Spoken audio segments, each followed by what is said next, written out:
Ano nga po ba itong flag for behavior? So alam nyo po ba guys na isa po ito sa mga pinakamabigat na violation na pwede po natin matanggap dito po kay Facebook Meta dahil pwede po itong tumagal guys sa loob po ng 30 days, 60 days, 90 days.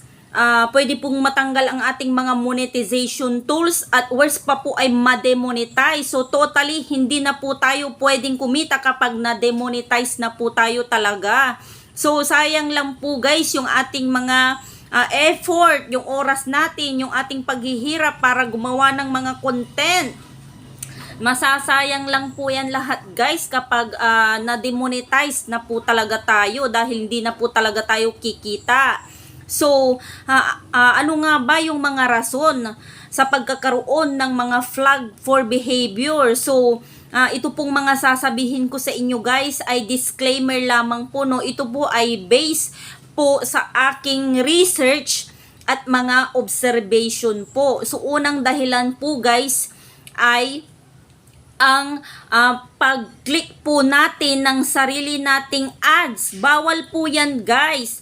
So marami po ang gumagawa ng ganyan, mga unusual activity or mga ipinagbabawal or mga illegal na aktibidad dito sa kay Facebook. Bawal po yan guys, no? Dahil binabayaran po tayo ni Facebook Meta sa mga ads na nilalagay dyan sa ating mga video. So kapag clinic po natin yan ay pinakabawal po yan guys talaga. So wag na wag nyo po yan gagawin. Iwasan nyo po yan kung ayaw nyo pong magkaroon ng flag for behavior.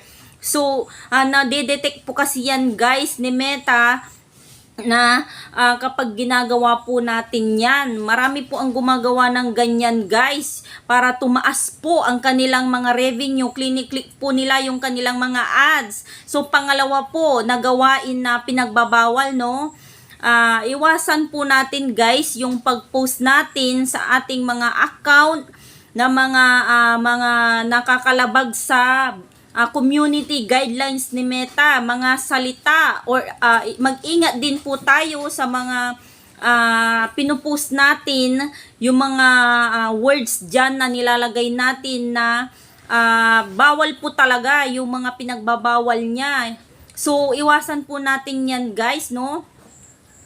At pangatlo po ay ang pag-share natin ng ating mga reels video kapag meron po tayong mga grupo na sinasalihan ay sinishare natin ito sa napakaraming groups. Bawal po yan guys, no, yung ganyang gawain dahil unusual activity po ang tawag dyan. So kapag meron po kayong mga sinalihang grupo at napakarami po ang grupo na yan, limitahan lang po natin guys yung pag-share natin ng mga video para sa ganun ay hindi po tayo magkaroon ng spam violation at hindi rin po tayo magkaroon ng flag for behavior. Dahil pinagbabawal din po guys ni Facebook Meta ang ganyang gawain po. So pang-apat po ay yung pakikipag follow to follow na sunod-sunod guys.